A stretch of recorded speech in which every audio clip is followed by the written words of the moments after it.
For many Americans, whether you're an investor or a potential home buyer, the prices of housing seems astronomical. We are in a housing shortage. Interest rates remain higher than most people thought they were going to be, leaving many Americans feeling hopeless. Today, we are going to dig into what is happening on the policy level in regards to affordable housing.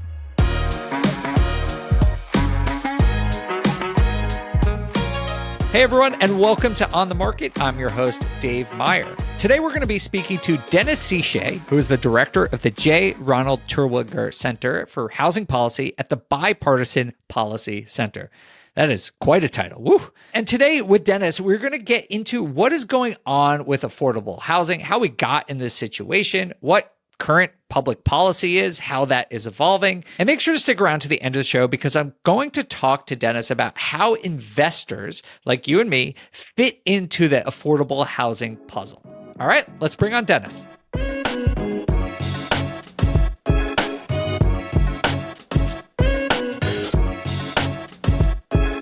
Dennis Shea, welcome to On the Market. Thanks for being here. Great to be with you, Dave. Before we jump into your specific work about affordable housing, can you explain to us what the Bipartisan Policy Center is and what its mission is? Sure. Thanks, Dave. The BPC, Bipartisan Policy Center, was created about 16 years ago by four former Senate Majority Leaders.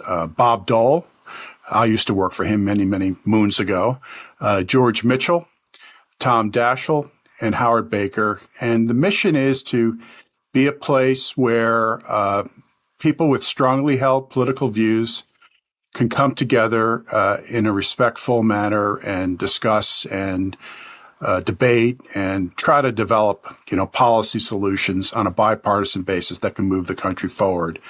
And we have a number of different programs, including economic policy and energy and democracy and health, and I run the housing program here at BPC. Thanks for that background, Dennis. Appreciate it. And sounds like a really interesting role that you have there. Let's dive into the housing issues here. So first and foremost, how did you get involved with housing and specifically affordable housing? Well, I was the Assistant Secretary for Policy Development and Research at the U.S. Department of Housing and Urban Development, HUD. Back in the administration of George W. Bush. So around 2007, 2008, it was a tough time, obviously, for the housing industry. I also got to know over the years Ron Terwilliger. Now, Ron is the former CEO of Trammell Crow Residential. He has been responsible for building hundreds of thousands of apartments throughout the country during his career at Trammell Crow. I have done work with Ron over the years prior to being here at BPC. And Ron made a donation to the BPC to create a center called the J. Ronald Terwilliger Center for Housing Policy. And our mission is to identify bipartisan policies that promote housing affordability, both on the rental side and on the home ownership side. So again, specifically to your question, it all started with HUD in the George W. Bush administration, back in the day, as they say. So of all the different elements of housing that you could be focusing on, why is housing affordability your primary focus? First of all, we believe that housing is foundational. The home, the house, your house obviously provides shelter, but it also is connected to so many other important things. It's connected to health. It's connected to opportunity. If your home is located in a neighborhood close to, say, transit or employment, that could impact your ability to move upward in society. So housing, we believe housing is so fundamentally important. It's foundational. But so many Americans today are struggling with housing costs. Over the past 4 years, home prices, for example, have risen by 28%. Now, the median value of a home is about $418,000. Rental prices in many communities have over the same period of time, have skyrocketed. About 42 million Americans now pay about 1/3 of their income just on housing costs. And that leaves a lot less for other sort of essentials like health and education and nutritious food, for example. So housing affordability is incredibly important. When I started working with Ron, we worked on a paper together called The Silent Crisis. And we were wondering, why aren't people in Congress, or why isn't the media talking about housing affordability? This was about 10 years ago. And now things have really even gotten more severe since that period. And there's much more written, much more ink spilled about the housing affordability crisis. So it's no longer a silent crisis. And I have to say, I'm a creature of Washington, D.C., I guess. And we use the word crisis a lot here in town. And it's one of the most overused words probably in Washington. But I do believe this housing affordability issue is really at crisis levels. And what brought us to this crisis level, Dennis? Well, we view the housing affordability situation through three lenses. The lack of supply. There's just a mismatch between the demand for housing and available supply. Second, the need to, preserve the existing stock of affordable housing. And third, there are just going to be some people whose incomes don't meet their housing costs and they need some demand side supports like vouchers. But much of our focus over the past couple of years has been on the supply side. I think there's broad bipartisan recognition that the root of the housing crisis is this lack of affordable supply. There have been various estimates put out. Freddie Mac says we've underbuilt housing by about 3.8 million homes over the past 15 or so years. Same with Up for Growth and other advocacy organization. The National Association of Realtors put out a paper a couple of years ago, said we had underbuilt housing by 5.5 million homes since the Great Recession. So it all kind of starts with the Great Recession, 2006, 2007, 2008. The home building industry was decimated. People left the industry, workers left the industry, and they still have tremendous problems recruiting and identifying skilled workers in the residential construction industry. So that's part of the problem. Another big piece of the problem is we've just have too many restrictive land use and zoning regulations that limit density and limit the types of diversity of housing that can be built in certain communities. So that's a big contributor of the problem. COVID struck, and then we had supply shortages and supply disruptions. And if you looked at the prices of things like timber and steel and copper, they went through the roof, and that still reverberates. And then, with the rising interest rates, rising mortgage rates, now we have a new phenomenon, the lock-in effect. People with, mortgage rates that are relatively low, 3%, maybe even lower, just are not going to leave their house and sell their house and go to another home and get a mortgage at 7%. So there's been a lot of inventory that's been locked up as a result of the rising interest rates. So all these factors, Dave, in our view, have really contributed to the supply shortage over the past 15 or so years. That's a great summary, and regular listeners of the podcast will probably recognize some of these topics that we talk about frequently as contributing to some of the housing market dynamics. Dennis, I'm hoping you could help me, because I get this question a lot when I talk about this and say, we have underbuilt housing.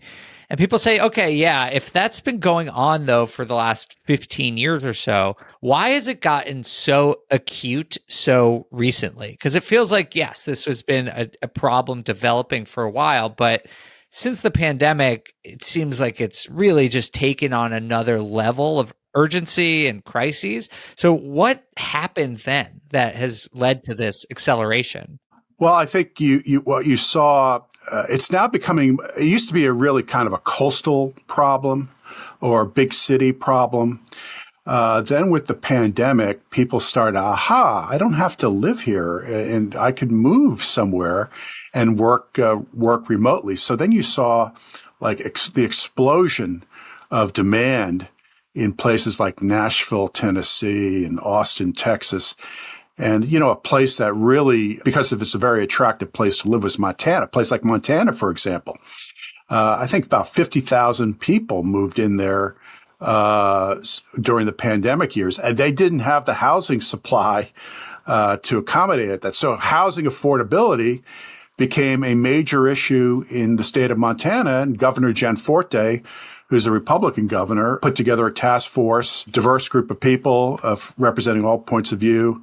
And they came up with a series of bills to reform the land use and zoning issues. So I think what you're seeing now, Dave, is that, prior to the pandemic, housing affordability was a major issue.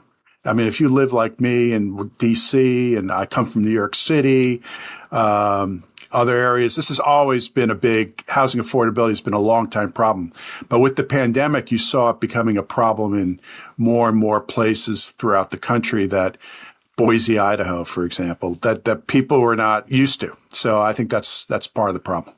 Thank you for explaining that. I just want to add two things, and correct me if you disagree here, Dennis. Two things that I want to highlight. One is that you said that earlier that there's a mismatch. So oftentimes there could be cities that are losing people and losing demand, and there might be in your particular market sufficient housing or even an excess of housing.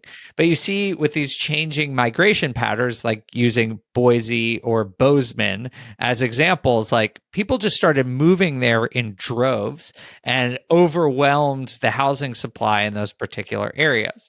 But I also want to call out that household formation and housing demand is not always a zero-sum game.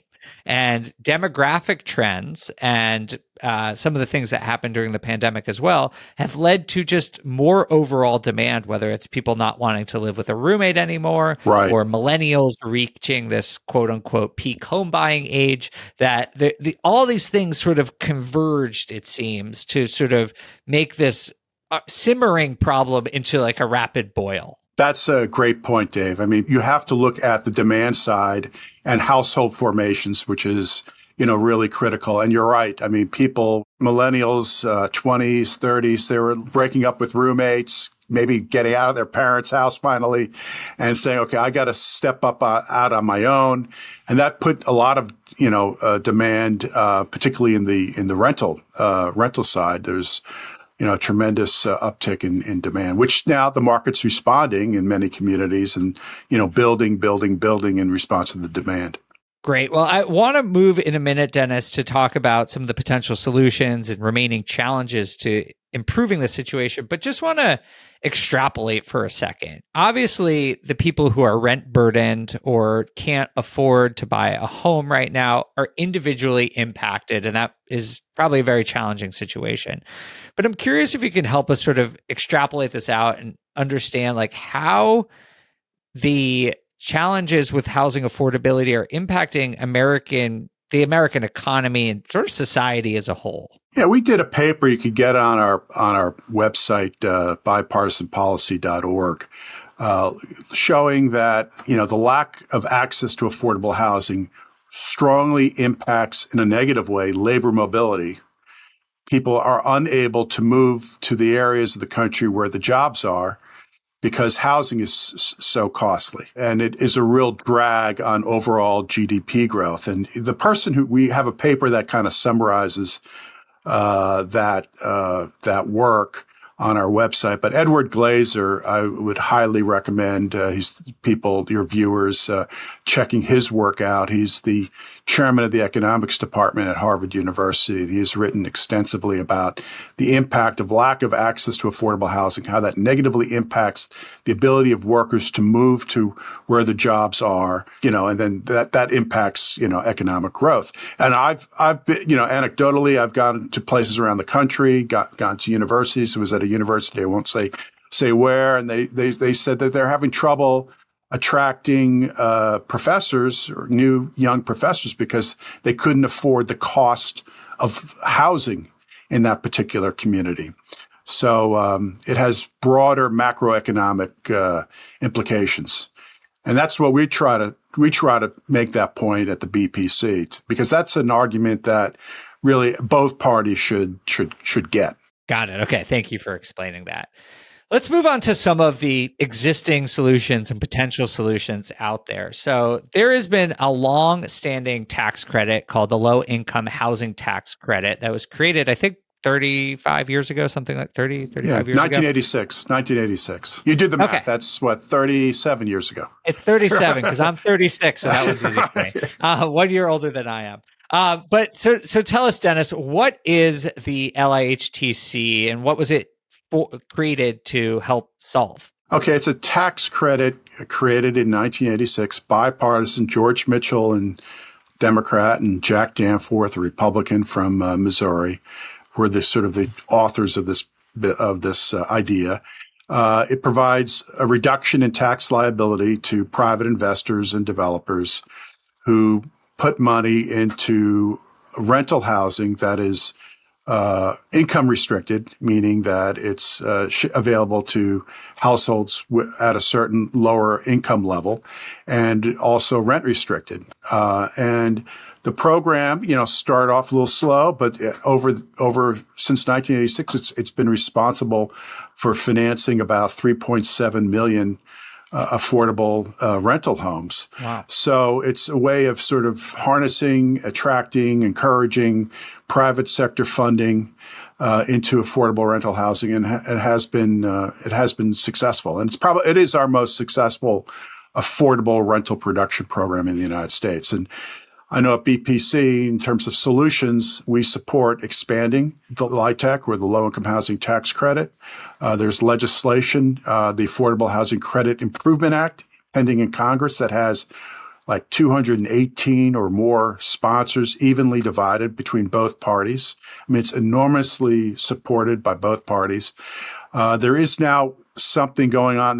Remember the Tax Relief for American Families and Workers Act, the tax package, child tax credits, and the business expensing, which passed the House earlier this year, which is now stalled in the United States Senate. That has provisions in it that would strengthen the LIHTC and would lead to an estimated 200,000 new affordable rental units over the next 2 years. So we are advocating for that very, very strongly. Okay, great. Yeah. So let's actually dig into it a little bit. So just to summarize, it's basically a tax incentive for real estate developers to create affordable housing that has some provisions on it about what it can be rented for. Is that right? Yeah, it has to be the people who avail themselves of the project, who live in the project, or the development, have to have incomes generally below 60% of area and median income. And the rents are also restricted. But the subsidy that's provided makes the math work for developers. And is it just ubiquitous? Like, can anyone apply for this? Is there a limitation to it? Like, it sounds pretty successful. So what's holding it back? Yeah, there's tax allocation authority delivered to all 50 states and I believe Puerto Rico and the Virgin Islands on an annual basis. It's based on a percentage of per capita. For each state gets a certain amount of tax credits that they can utilize. And then these tax credits states develop something called qualified allocation plans, where they put out this is, okay, developer, private, you want to compete for the tax credits. You got to meet we set some goals in our qualified allocation plan. This is the state. And then developers apply competitively to get access to the credits. Of course, it costs the federal government money that's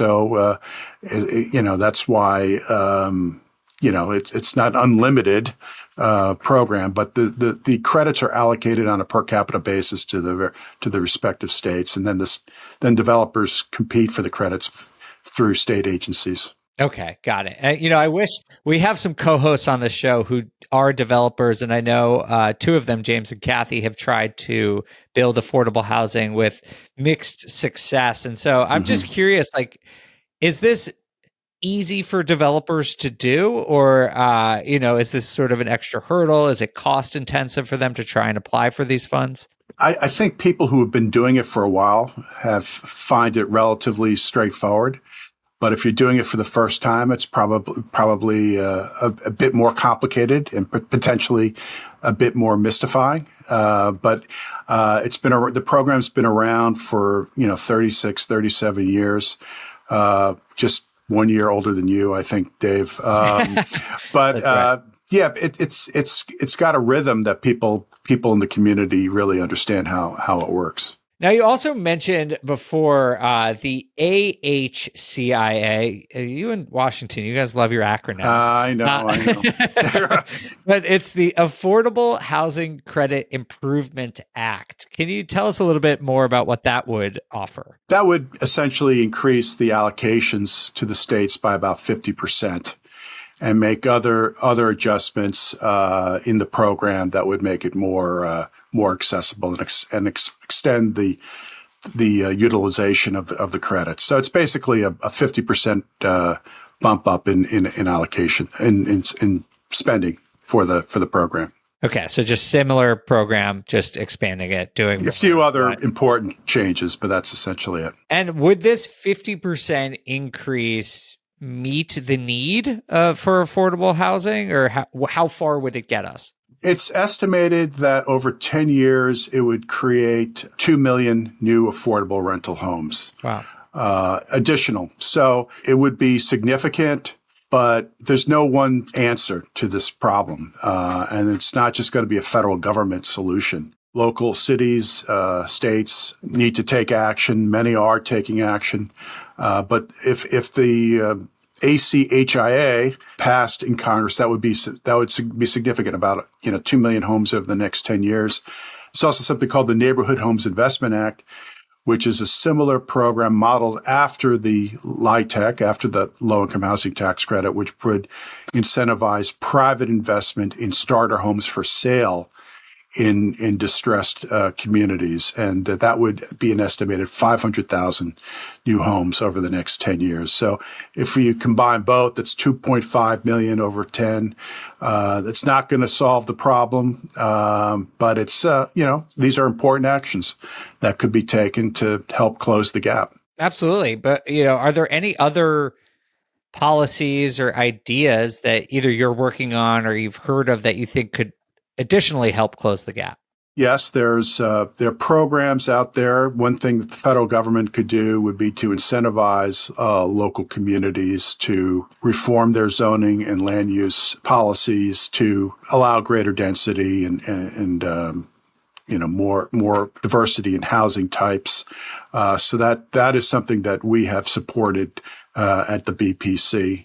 Sort of incentive approaches. And Dennis, I'm just going to, let me just interject here just to make sure everyone understands. A lot of municipalities have very rigid and specific zoning codes, which means that, for example, you might be in a neighborhood or a city where you can only build single family homes. And even if developers want to build multifamily, which is more efficient and more cost effective to build, or, the community really needs it, sometimes they can't do that because they have these restrictive zoning. And so I think what Dennis, just correct me if I'm wrong, but I think what you're saying is perhaps cities can be incentivized to change those zoning to allow for higher density, meaning rather than having a single family home on every plot, maybe you have a duplex, triplex, quadplex, so we can get more houses into the same amount of space. Exactly. And there are other things like parking minimums, which can be reduced potentially, and permitting reform, where if you follow certain requirements, you get the permit as of right,